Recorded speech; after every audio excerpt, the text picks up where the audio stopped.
പതിവ് പോലെ പുലർച്ചെ തന്നെ അപേക്ഷകർ ഡ്രൈവിംഗ് ടെസ്റ്റിനായി എത്തി. അപ്പോഴാണ് പലരും കാര്യം അറിയുന്നത്. ആദ്യമെത്തിയ 50 പേർക്ക് മാത്രമേ ടെസ്റ്റിന് അനുമതിയുള്ളൂ. ഇന്നലെ വന്ന തീരുമാനമാണെന്നും തീരുമാനം ഇന്ന് തന്നെ നടപ്പാക്കാനാണ് നിർദ്ദേശമെന്ന് അധികൃതർ അറിയിച്ചു. ഇതോടെ പ്രതിഷേധം ശക്തമായി.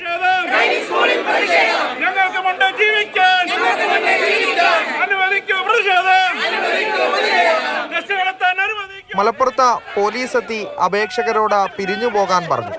ഇത് സംഘർഷത്തിന് വഴിവെച്ചു. ഉന്തും തള്ളുമായി.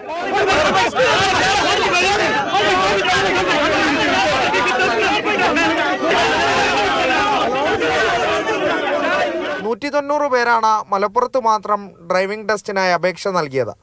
ഗതാഗത വകുപ്പിന്റെ തീരുമാനം ടെസ്റ്റ് പൂർത്തിയാക്കി വിദേശത്തേക്ക് പോകാൻ തയ്യാറെടുത്തവരെ വരെ പ്രതിസന്ധിയിലാക്കി. രാവിലെ ഒന്ന് ട്രയലൊക്കെ കിട്ടുമെന്ന് വിചാരിച്ച് നേരത്തെ സാധാരണ ഒരു 9:30-10 മണിയൊക്കെ ആകുമ്പോഴത്തേന് നമ്മളെ ടെസ്റ്റൊക്കെ തീർന്ന് പോവാറുണ്ടല്ലോ.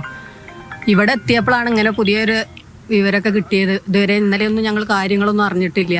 ഇന്നലെ വൈകുന്നേരം പറഞ്ഞതെന്ന് പറഞ്ഞാൽ ടെസ്റ്റ് ഡേറ്റ് മാക്സിമം അവർ കുറച്ചിട്ടുണ്ട്. അത് ആദ്യം വരുന്ന 50 പേരെന്നാണ് അവർ പറയുന്നത്. ആദ്യം വരുന്ന 50 പേരെന്ന് പറഞ്ഞാൽ ഉദാഹരണത്തിന് കാൽവീസിന്റെ ഓട്ട മത്സരമൊന്നുമല്ല. ആദ്യം വരുന്ന 50 പേരെന്ന് പറഞ്ഞു. എന്ത് മാനദണ്ഡത്തിന്റെ അടിസ്ഥാനത്തിലെന്ന് ചോദിച്ചാൽ അവർക്കും അറിയത്തില്ല. മുകളിൽ നിന്ന് കൊടുത്ത നിർദ്ദേശപ്രകാരം ആദ്യം വരുന്ന 50 പേർക്കെന്നാണ് അവർ പറയുന്നത്.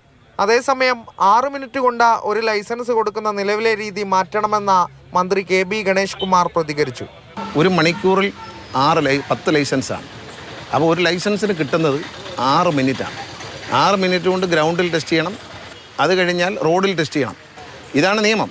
അപ്പോൾ 6 മിനിറ്റ് കൊണ്ട് അത്ഭുതകരമായി ഈ കൊടുക്കുന്ന നടപടി പുനഃപരിശോധിക്കണം എന്ന് പറഞ്ഞു. എന്തായാലും തീരുമാനം പിൻവലിച്ച ടെസ്റ്റ് പുനരാരംഭിച്ചതോടെയാണ് പ്രതിഷേധം അവസാനിച്ചത്. പക്ഷേ എന്തിനാണ് ഈ ധൃതി? അടിയന്തരമായൊരു തീരുമാനം നടപ്പിലാക്കുമ്പോഴുള്ള പ്രായോഗിക ബുദ്ധിമുട്ട് പോലും കണക്കിലെടുക്കാതെയുള്ള വ്യഗ്രത എന്തിനാണ് എന്നീ ചോദ്യങ്ങളാണ് ഉയർന്നത്. അരുണ മൃതനാഥ്, മാതൃഭൂമി ന്യൂസ്, മലപ്പുറം.